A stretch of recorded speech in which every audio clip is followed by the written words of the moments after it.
राधे राधे। जय श्री कृष्णा। आप सभी लोगों को दीपावली के त्यौहार की हार्दिक शुभकामनाएं। आज मैं आप लोगों को दीपावली पूजन की बहुत ही सरल विधि दिखाने जा रही हूं इस वीडियो के द्वारा। इस प्रकार से बहुत ही सरल तरीके से भगवान गणेश, माता लक्ष्मी, कुबेर भगवान और माँ सरस्वती की पूजा की जाती है दीपावली की रात।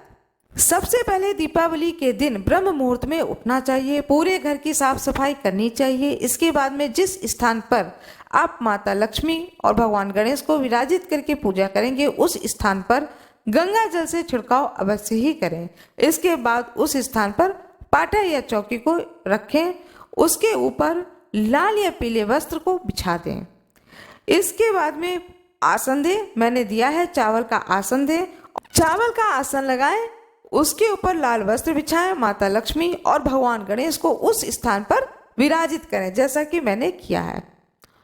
साथ में माँ सरस्वती को भी विराजित करें, लड्डू गोपाल को भी विराजित करें और कुबेर भगवान को भी विराजित करें। इसके बाद में एक चावल का आसन लगाएं और उस स्थान पर कलश की स्थापना करनी चाहिए जैसा कि मैंने किया है, करके दिखाया है। कलश रखें। कलश के अंदर सबसे पहले थोड़ा सा गंगा जल डालें, उसके बाद में उसमें साफ जल डालें। कलश के ऊपर मौली अवश्य ही लगाएं। इसके बाद में कलश के अंदर क्या क्या डालते हैं उसका भी ध्यान रखना चाहिए।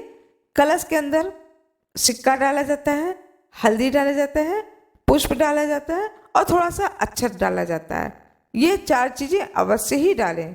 आपको यदि आम का पल्लव मिल जाए या पान का पत्ता मिल जाए तो आप इसे भी रखें उस कलश के जल के अंदर।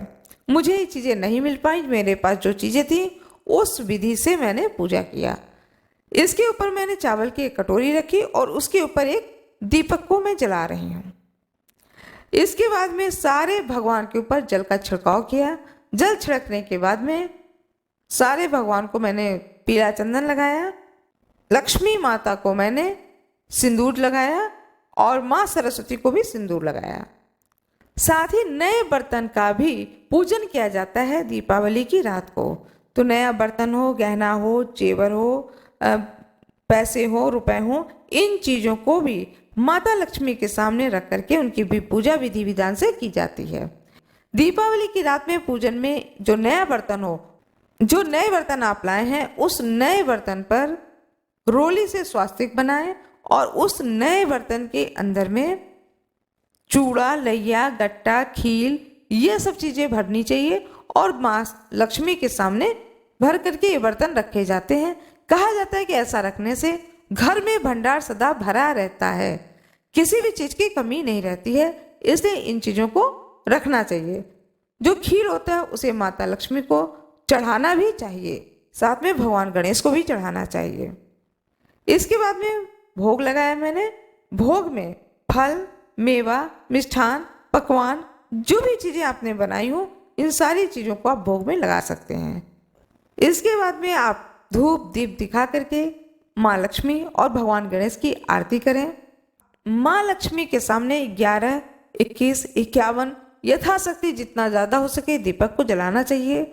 दीपक या तो देसी घी का जलाएं या फिर आप सरसों के तेल का जलाएं।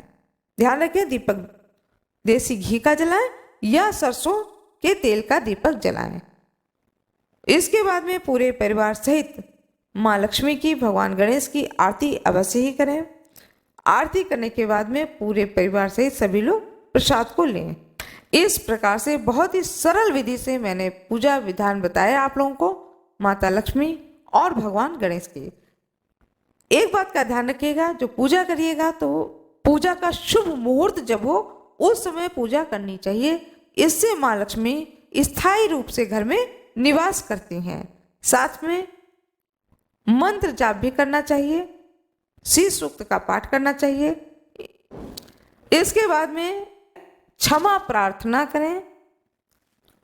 पूजन मुहूर्त आपको मेरे इसी चैनल पर प्राप्त हो जाएगा, आप उसे देख सकते हैं। ये रही आज की वीडियो। आशा करती हूँ कि आप लोगों को यह वीडियो अच्छी लगी होगी। कृपया वीडियो को लाइक जरूर करिएगा, चैनल को सब्सक्राइब करिएगा, बेल आइकन दबाना ना भूलिएगा। आप लोगों का बहुत बहुत धन्यवाद।